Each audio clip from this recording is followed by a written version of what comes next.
Have you ever wondered how much chaos just one social media post can cause? Today, we're digging into how a single all-caps post from a world leader kicked off a major diplomatic firestorm. It's really a story about the power of words versus the fine print of international agreements, and the absolute mess that happens when those two things go head-to-head.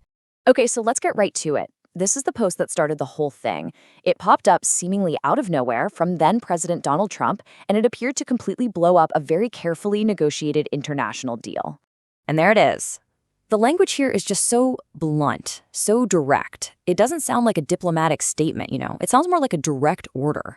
And that one word, prohibited, just sitting there in all caps, well, it made it sound like Israel, a totally sovereign country, was being told what to do by the U.S. No questions asked.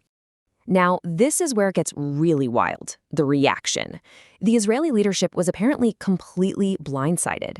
We're talking Prime Minister Netanyahu being, quote, personally alarmed.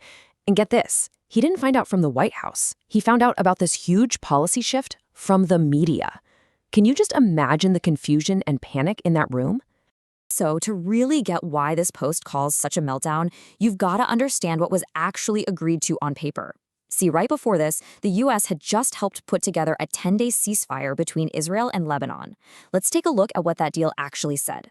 So the key here, like in so many of these deals, is the nuance, the fine print. The agreement said Israel wouldn't carry out offensive operations. But, and this is the absolute crucial part, it specifically said Israel kept its right to act in self-defense, if there was a planned, imminent, or ongoing attack. For the Israeli government, that little clause was everything. And that right there brings us to the core of this whole diplomatic crisis. On one hand, you have the carefully worded, legally sound official agreement. On the other, you have the president's tweet. Let's just put them right next to each other so you can see how stark the difference really is. And boom, there it is. It couldn't be clearer. Trump's post about being prohibited is a blanket ban. It's absolute, no gray area. But the official agreement? It's conditional. It clearly carves out an exception for military action in self-defense. These two statements are they're in direct opposition. So which one was the real U.S. policy?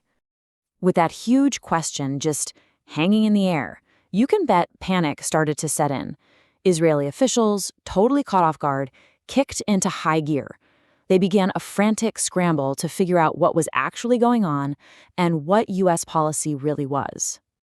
You can just see the chaos building step by step. First, you have an alarmed prime minister getting his news from reporters. Then his whole team of advisors are running around with no clue what's happening. The Israeli ambassador in Washington is desperately trying to get anyone from the White House on the phone. And all of them are saying the same thing. Hey, the president's post completely contradicts the deal we all signed. It was just pure diplomatic whiplash. So after hours of this high-stakes guessing game, the White House finally weighed in. They issued an official clarification to try and clean up the mess and, calm everyone down. And what was the clarification? Well, it basically just confirmed the original text of the deal. The official statement repeated that the agreement only prohibits offensive operations, while, you guessed it, preserving Israel's right to self-defense. It was basically a way of walking back the absolute language of Trump's post and saying, no, stick to the deal we actually signed. But wait, the story isn't over, not even close. In a pretty dramatic twist, almost right after that clarification came out, the whole ceasefire was immediately put to the test. An Israeli drone went ahead and conducted a strike in southern Lebanon. And what was Israel's reason for the strike? Well, they claimed that Hezbollah had violated the ceasefire and that their forces were simply acting in self-defense, which, as you know, was the exact clause at the very heart of the day's chaos. They were very explicitly using the language from the written agreement to justify what they did, not the language from the prohibited post.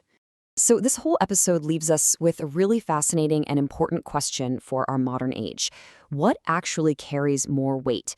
A formal, negotiated, written agreement, or the unfiltered words of a world leader blasted out for the entire world to see in an instant? This whole thing is a pretty stark reminder of the kind of confusion and crisis that can erupt when those two things just don't match up. It's a lot to think about, for sure.